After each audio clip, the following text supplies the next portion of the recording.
Dosa terhapus seakan tidak berbuat dosa. Pahala ditebus pada 10 Zulhijjah yang pertama.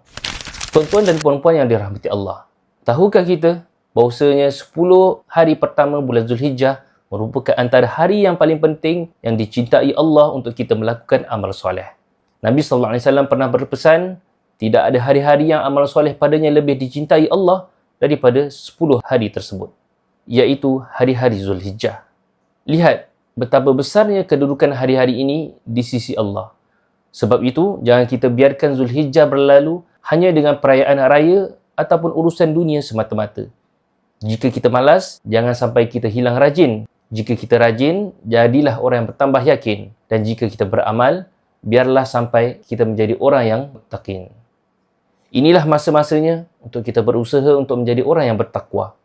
Rebutlah peluang ini dengan amalan-amalan yang dianjurkan. Dan antaranya, yang pertama, Nabi SAW katakan, maka perbanyakkanlah pada hari-hari itu tahlil, takbir dan juga tahmid. Basahkan lidah kita dengan bacaan Allahu Akbar, la ilaha illallah, wallahu akbar, walillahil hamd. Ataupun kita boleh bacakan zikir seperti biasa, subhanallah, alhamdulillah, Allahu Akbar. Di mana yang boleh kita bacakan zikir tersebut? Bacalah di mana sahaja kita berada, di tempat dan masa yang sesuai. Sama ada di rumah, ataupun di kenderaan kita, di ofis, ataupun di masjid dan sebagainya. Hidupkanlah hati kita dengan mengingati Allah selalu.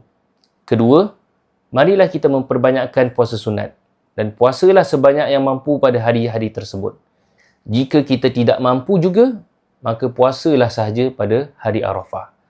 Dan Nabi SAW menyebutkan bahawasanya puasa Arafah mampu menghapuskan dosa setahun yang lalu dan setahun yang akan datang.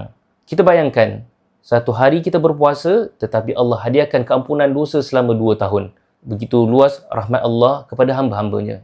Dan yang ketiga, kita melaksanakan ibadah kurban. Kurban bukan sekadar penyembelihan haiwan sahaja, tetapi ia lebih daripada itu. Ia adalah lambang ketaatan dan pengorbanan kita kepada Allah SWT. Kita menghayati pengorbanan Nabi Ibrahim AS dan juga Nabi Ismail AS. Bagaimana mereka mendahulukan perintah Allah melebihi segala-galanya. Bagi yang melaksanakan kurban, ingat, janganlah kita memotong kuku ataupun kita memotong rambut kita sehingga pelaksanaan kurban itu selesai. Dan yang tidak kurang pentingnya, jadikanlah hari-hari ini sebagai waktu untuk kita bertaubat, kita meninggalkan dosa-dosa kita yang lalu, kita meninggalkan kemaksiatan dan kita memperbaiki hubungan kita dengan Allah Subhanahu Wa Taala. Perbaiki juga hubungan kita sesama manusia. Kerana ingat, Allah memilih peluang-peluang ini pada masa yang tertentu. Maksudnya, peluang-peluang ini tiada pada hari-hari yang lain ataupun bulan-bulan yang lain.